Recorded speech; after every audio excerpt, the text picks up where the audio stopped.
Gode transporttilbud viktig generelt, men for konkurranseutsatt næringsliv spesielt. Det snakkes ofte og mye om hvor viktig det med gode rammevilkår og trygge arbeidsplasser. Samtidig unnlates det å sette fokus på hvor sårbart næringsliv og arbeidsplasser ofte i forhold til mangel på trygge transportårer og god logistikk. For å lykkes med å få realisme i mer gods fra vei til sjø, slik interpellanten prisverdig tar opp, så må det tas flere politiske grep. Høyres alternative transportplan slår fast at sjøfart bør gis gode vilkår for å få mer gods fra vei over på skip. Vi ønsker også å redusere norske havner for farvannsavgifter, der beregninger viser at reduksjonen kan medføre markert overgang av godstransport fra vei til sjø, og jeg viser for øvrig til interpellantens redegjørelse for viktigheten av nettopp det å få redusert det samlede avgiftsnivået. Regjeringen hevder at den har som mål å få minst 25% av dagens tungtransport over fra vei til sjø og bane. Det bra, og det på høy tid.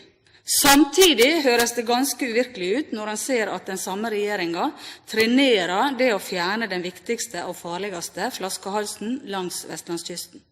Jeg snakker da om det krevende Stadhavet, som i uværsperioder stopper det meste av skipstrafikken, med de store kostnadene det medfører for både sjøfolk, næringsliv og for samfunnet generelt. En skipstunnel forbi Stadhavet vil gi økt sikkerhet for sjøfolk med redusert fare for dødsfall og personskade og mindre forurensning. Samtidig redusere trafikkulykker som i dag forårsakes av store vogntog på dårlige veier. Jeg støtter representanten Lundteigen, som fra denne talerstolen senest i går sa at Stad skipstunnel vil være et investeringstiltak for fellesskapet. Dette kan ikke bli sagt ofte nok, Og jeg viser også til statsråden, som selv sa nettopp her fra denne talerstolen at sjøtransporten tar lengre tid. Det er det som utfordringen. For en realisering av skipstunnelen den vil gi nemlig tryggere og raskere sjøtransport forbi et av verdens farligste havområder. Den vil gi enklere og sikrere transport for næringsliv og mennesker på begge sider av Stadhalvøya, samtidig som den vil legge til rette for en spennende og mer robust bo- og arbeidsregion mellom Ålesund og Florø. Dersom regjeringen vender tommelen ned for bygging av Stad skipstunnel, 25%-målet om å få mer gods fra vei til bane og sjø utopi. Det blir faktisk bare en fjern drøm uten rot i virkeligheten.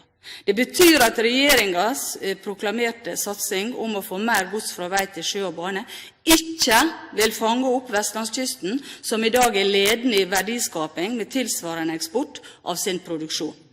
Norge er i dag i en særstilling når det gjelder muligheten for at en langt større andel av godstrafikken skal kunne gå over sjø. Det er også en stor enighet i det politiske miljøet om å overføre større deler av varetransporten fra vei til både sjø og bane.